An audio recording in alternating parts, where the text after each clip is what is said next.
congratulations on another win, 4 wins from 4, but what did you make of the way that your team had to graft to get the 3 points today? Yeah, compliments to Burnley, how they've played today. Not maybe how they've played, but how they defended. So it was really difficult for us to find an opening, to find a gap. And we were a few times close.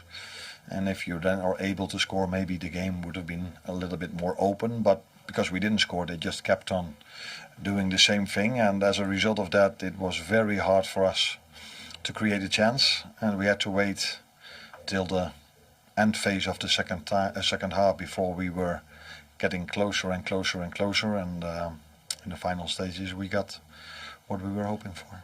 93 minutes on the clock, not all that many opportunities, clear-cut ones to speak of.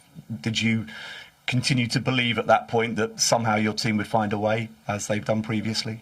No, if you play 95 minutes in their 16, in their 18, in Holland we see 16 meters, so in their 18-yard box, and then there is a chance that the ball eventually will fall once in the right way for you. But it was difficult because they were having 10 players over there, 11 with the goalkeeper included, there as well. So then, yeah, you either need a little bit of luck or a moment of magic. And we didn't have the moment of magic, but we had the moment of luck that the arm went to the ball.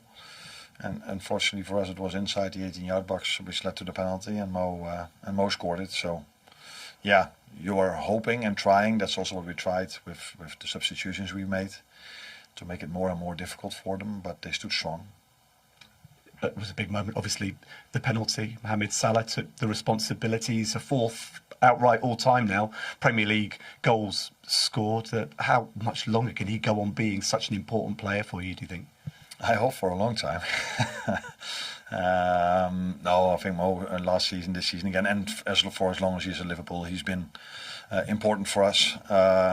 Today, in the moment we got the penalty, I think there were 6 or 7 players playing for us that normally are part of our front three. And that we were able to do so because they were playing with 11 players in the 18-yard box. So great moment for us, and that Mo scored it because I think he missed the last 2. So glad to see he scored this one because he scored one for his national team. So a good moment for him to score an important goal. We didn't get a chance to speak to you before the game, Arne. What were your reasons for not including Alexander Isak today? And was that perhaps a decision that you regretted when the goal wasn't happening and you ended up with Federico Chiesa as your central point of your attack? No, that would be too simple in my opinion. You make a choice for a good reason, for good arguments, and that choice is that he missed out for 4 months on team training. He's maybe now in his 2nd or 3rd week of pre-season, and then normally players are able to play 45 minutes, but you do this once a week after you've been built up in the right way, and that is not what has happened in the past 4 months with him. So we gave him a proper week of team training, including yesterday and the upcoming 2 days, and then we think he's able to get minutes more than only 10 or 15 in our Wednesday game. And we think that's the way to build him up, not with 10 minutes over here and 10 minutes over there, but give him proper playing time. But to give him proper playing time, we need to build him also up with training sessions to give him a good base, because you can see and another player that didn't train for 3 or 4 months that signed for Newcastle, that his manager played him twice 90 minutes and he's now out for a few weeks. And you made a change in the first half, obviously not necessarily something that's ideal, but what did you see that you wanted to change when you brought Milos Kerkez off and Andy Robertson on, and did that have an impact in the flow of the game? No, it had nothing to do with tactics. It had to do with the fact that he got a yellow, and then I think 2 minutes before I took him off, he just played the ball, was no foul at all.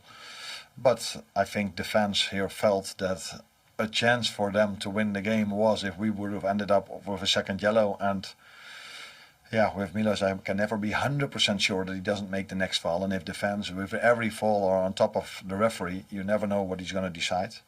And I've said we're not going to take that risk. The only way we can lose it here today is if we go down to 10 men.